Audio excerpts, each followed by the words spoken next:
Salut, j'espère que tu vas bien, espero que esteja tudo bem aí com você. Nesse texto de hoje, a gente vai ver um trechinho desse romance do Madame Bovary, que é um romance que foi publicado em 1857, do Gustave Flaubert.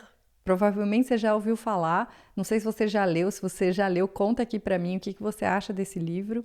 A gente, todas as quartas-feiras na nossa comunidade, a gente discute sobre temas variados e uma das coisas que a gente também aproveita para fazer é ler textos clássicos e textos não clássicos também. A gente faz leituras e eu gostaria de convidar você a transmitir aquilo que você aprende aqui comigo na leitura, também lá na comunidade, tá? No final eu passo mais informações sobre isso, mas o que eu queria aqui ver com você são imensas estruturas e palavras extremamente importantes aí para o seu francês. A gente já vai atacar o texto, ele está recheado de frases e termos que você precisa dominar aí na sua comunicação em francês, tá? A gente já começa com essa palavra que é o avant, que é antes. Às vezes a gente confunde avant com après. Après é depois, você pode associar com após. E o avant, você pode pensar nesse en aí para antes, e aí já facilita. Não confunda o après com o depuis. Depuis em francês é desde. Então, eu sou professora desde 2009. Je suis professeur depuis 2009, tá? Avant é antes, après é depois e depuis é desde, tá? Não faça essa confusão aí, principalmente entre o après e o depuis, certo? E aí nessa frase aqui, ó, avant qu'elle se mariât, a gente tem uma forma que é enquadrada só na literatura. A gente não vai usar essa forma super robusta aqui, né? Qu'elle se mariât. A gente tem em português, né? Antes que ela se casasse, é o subjuntivo do... é o pretérito do subjuntivo. Em francês, a gente ainda tem o subjuntivo, mas a gente só usa o subjuntivo presente na comunicação do dia a dia. A gente, se fosse dizer essa frase oralmente, informalmente, a gente diria avant de se marier, como a gente diz aí em português, né? Antes de se casar, avant de se marier, tá? Só que como a gente está lendo um texto de 1857, é comum aparecer algumas estruturas mais sofisticadas, tá? Então não se assuste, são formas que você não precisa dedicar tempo para dominar, mas na leitura elas vão aparecer, tá? Então, avant de se marier ou avant qu'elle se mariât, seria antes de se casar. Marier em francês vem de mariage, né? O casamento, você vai lembrar de marriage do inglês. E a gente vai falar então, né? Eu sou casado, eu sou casada, je suis mariée, com mais um E quando é o feminino.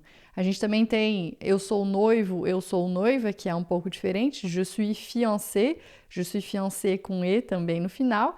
E você pode sempre associar com o inglês, porque o inglês trouxe essas palavras do francês antigo para o inglês dos dias de hoje. Então, é bem parecido aí, I am married, I am fiancé, a gente usa os mesmos termos em inglês, tá? Então, avant qu'elle se mariât, antes de se casar, elle avait cru. Esse elle avait cru ela tinha crido ou acreditado, tá? Esse avait é a nossa forma do verbo avoir. O verbo avoir é o verbo ter. Então, eu tenho, j'ai, é ai, né? Então, eu tinha, j'avais, é avais, né? E ela tinha, elle avait, tá? Só que a gente vai falar elle avait. A e T vai ser sempre som de E, tá?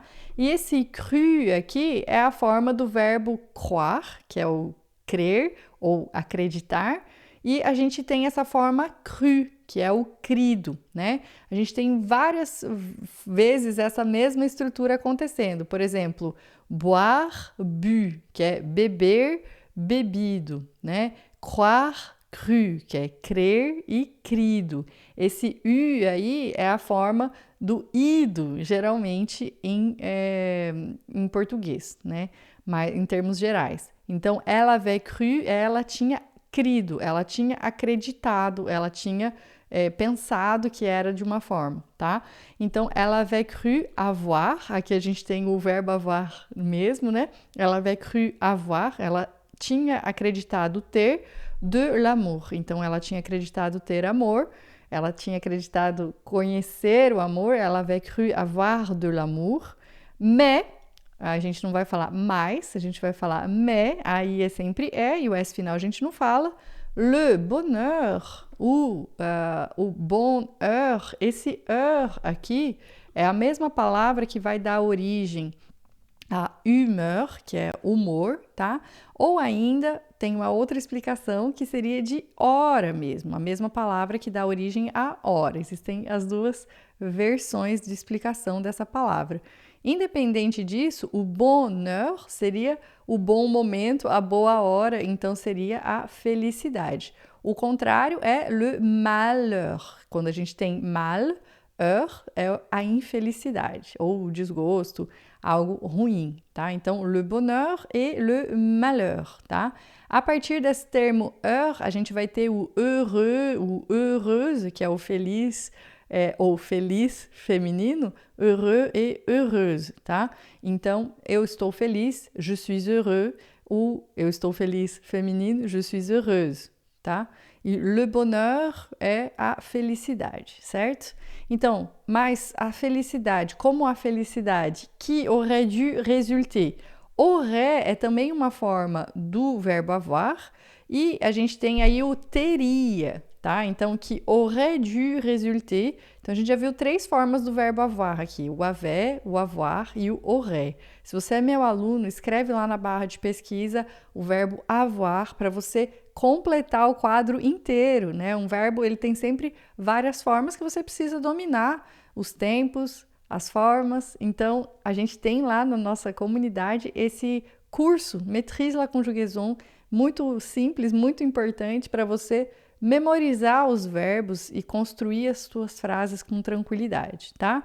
Essa forma aqui, aurait dû, ela é literalmente teria devido, né? A gente tem o verbo dû aqui, que é de devoir, né? Como eu te mostrei, o croire, cru. A gente tem aqui o devoir e o dû. O devoir é dever e dû seria a forma devido. Que aurait dû, então, literalmente seria que teria devido. A gente em português não fala assim, a gente fala que deveria ter, né? Que deveria ter resultado, então que aurait dû résulter, a gente vai então trocar aí, né? Que aurait dû résulter. Então, a felicidade que deveria ter resultado aqui, ó, de cet amour, deste amor, a gente tem essa forma aqui, cet amour. Em francês, a gente tem os demonstrativos, que são palavras mega importantes, você precisa conhecer. Quando uma palavra é masculina, a gente vai acompanhar ela com o ce, que é o este ou esse. Então, ce livre, ce cahier, esse livro, esse caderno, esse ou este, tá? A diferença em português aí independe no francês, é ce livre e ce cahier. Para todas as palavras masculinas, você vai usar o ce. Se for feminino, você vai usar o cette, C-E-T-T-E.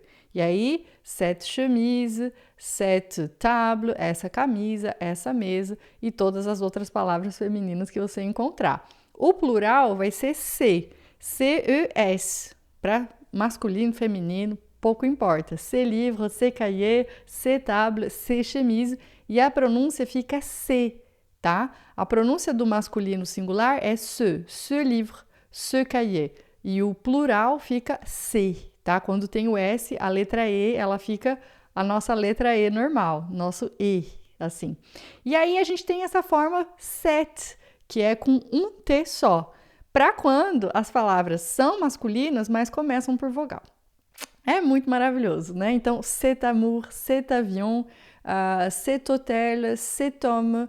A gente, ao invés de falar ce hôtel, ce amour, ce homme, a gente coloca esse T aqui para fazer essa ligação e ficar mais agradável a pronúncia. É muito chique, né? Cet amour n'étant pas venu, esse sendo não vindo, o amor não tendo vindo, não tendo tido esse resultado, né? Como a felicidade como resultado desse amor. Então, mais le bonheur qui aurait dû résulter de cet amour n'étant pas venu. Então, como a felicidade que deveria ter resultado desse amor não vindo, não tendo sido vinda, né? Não viera, n'étant pas venu, aí a gente vê mais um aqui, né? O verbo venir e o venu. O venir é o vir e o venu é o vindo. Então, escreve lá na barra de pesquisa venir para você também conseguir decorar, memorizar, interiorizar todas as formas aí do verbo venir, tá? Então, de cet amour n'étant pas venu, il fallait, esse verbo fallait aqui é o verbo falloir, que é ser necessário. Esse verbo falloir, ele tá ligado com falta, então é necessário aquilo que falta, né? Então, quando a gente diz il faut, significa é necessário, falta, tá faltando, tá? Então, il faut acheter du lait, né? É necessário comprar leite. Il faut acheter du lait. É necessário, falta, tá? Então, il fallait, faltava, era preciso, era necessário, tá? Il fallait qu'elle se fût trompée. Qu'elle se fût trompée, ele também usa essa forma se fût, que é o passé simple, que é reservado também para a literatura. E a gente tem o verbo tromper. Esse verbo tromper em francês é o verbo enganar. E é interessante que a origem dele está ligado ao trombone, ou ao trompete, ou à trompa, ou a um instrumento de barulho muito forte. Quando a gente fala tromper, tá querendo dizer justamente tocar um barulho bem forte na cabeça de alguém para deixar essa pessoa confusa. E aí o verbo tromper hoje significa só enganar. A gente pode dizer, por exemplo, eu me enganei, je me suis trompé. Ou a gente usa também esse verbo como tromper quelqu'un, que seria enganar alguém ou trair alguém. A gente tem o verbo trair, que é assim, com esse Hzinho assim, trair, T-R-A-H-I-R, ou tromper, que seria também uma forma de enganar, tá? Então, tá ligado aí ao som do trombone, ao som da trompa, ao som de um instrumento que faz um barulho muito forte, né? Então, é interessante essa relação aí desse verbo tromper na origem dele, né? Então, il fallait qu'elle se fût trompée, então era preciso que ela tivesse se enganado, né? Já que ela não tinha tido a felicidade que ela esperava, il fallait qu'elle se fût trompée. Era necessário que ela tivesse se enganado. Songeait-elle. Esse verbo songer é o mesmo verbo que vai dar origem à palavra sonhar em francês, em português, só que o songer hoje a gente não usa no termo mais comum para sonhar. Quando a gente vai falar de sonhar em francês, a gente vai dizer rêver, tá? Rêver com esse acento circunflexo no E, rêver. Je rêve é tipo, nossa, tô sonhando. E o songer, ele tem mais uma característica de sonhar acordado, ficar imaginando, e também não é um verbo que a gente vai usar muito, a gente usa mais na literatura mesmo. O que a gente vai usar no dia a dia para sonhar é o rêver, tá? Então, songeait-elle, pensava ela, essa forma que vem depois, né? Elle songeait, e aí na literatura muitas vezes a gente inverte o lugar do sujeito e do verbo para deixar a frase mais sonora, mais colocar o verbo numa posição de destaque. E aí a gente passa o pronome para depois do verbo. Então, songeait-elle, tá? Não se preocupe com a pronúncia desse E aqui, porque ele só existe para não ficar songe, tá? Esse E aqui você não vai falar songe, mas você pode passar direto e falar songe, tá? Qu'elle se fût trompée, songeait-elle, tá? E Emma, que é a nossa heroína da história, a Emma Bovary, perdão, cherchait à savoir, então cherchait, procurava, buscava, a savoir. Eu amo essa palavra savoir em francês, porque ela tem esse sentido de saber, então je sais, eu sei. E a origem do verbo saber, ela tem a ver com sabor. A gente usa essa palavra em português de Portugal no sentido de saber, no sentido de ter sabor. Ah, isso sabe muito bem, isso tem um sabor muito bom. Em português, infelizmente, do Brasil, a gente não manteve esse sentido de, isso sabe muito bem, isso tem um sabor muito bom, mas o verbo savoir em francês, ele vai ter também o mesmo sentido do português do Brasil, é só saber no sentido de conhecer alguma coisa. Só que é interessante porque uma coisa, quando você sabe alguma coisa, é que você experimentou aquela coisa, você sabe o sabor daquela coisa. Tem essa origem mais concreta antes de ter esse sentido mais abstrato. Então, saber algo é primeiro experimentar o sabor de algo e depois aquilo passa a se tornar um conhecimento abstrato. É muito bonito, né? Fala a verdade. Et m'a cherché à savoir ce que l'on entendait. Esse entender aqui está sendo usado no sentido de entender mesmo. Em francês, hoje, quando a gente vai falar entender, a gente vai usar o verbo comprendre. Eu entendi o que você disse. J'ai compris ce que tu as dit. Só que o entendre, a gente vai usar mais no sentido de ouvir. Je n'ai pas entendu. Eu não consegui ouvir. Você está me ouvindo bem? Tu m'entends bien? E a gente usa o s'entendre, que daí é pronominal, para se entender bem com alguém. Je m'entends bien avec ma sœur. Eu me entendo bem com a minha irmã, por exemplo, tá? E o entender como compreender, como compreensão, a gente vai usar hoje mais o verbo comprendre, tá?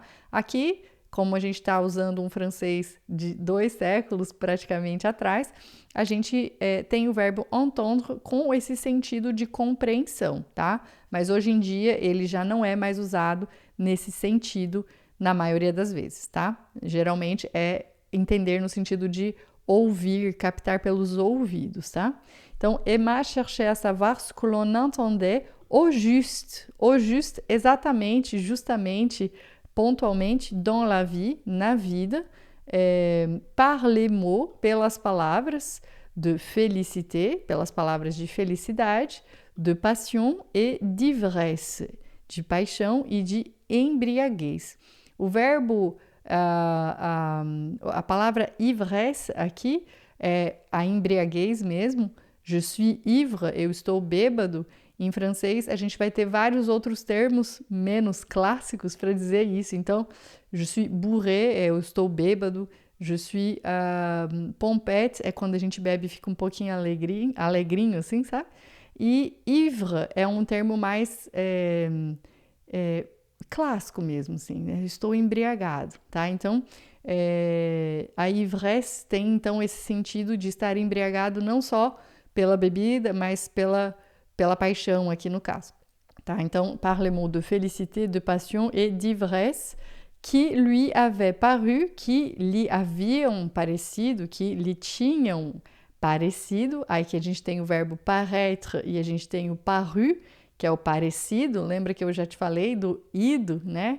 Que é croire cru, boire bu, devoir dû, paraître paru. Então, essa é uma estrutura para formar aí os particípios passados, tá?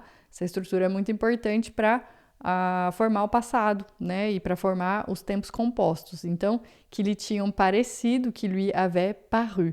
Na minha comunidade, quando você coloca lá passé composé na barra de pesquisa, tem uma aula em que eu te mostro exatamente todos os particípios passados e como é que eles se formam. É extremamente importante saber os particípios passados quando você está aprendendo francês. Tem algum particípio passado que você ainda não dominou?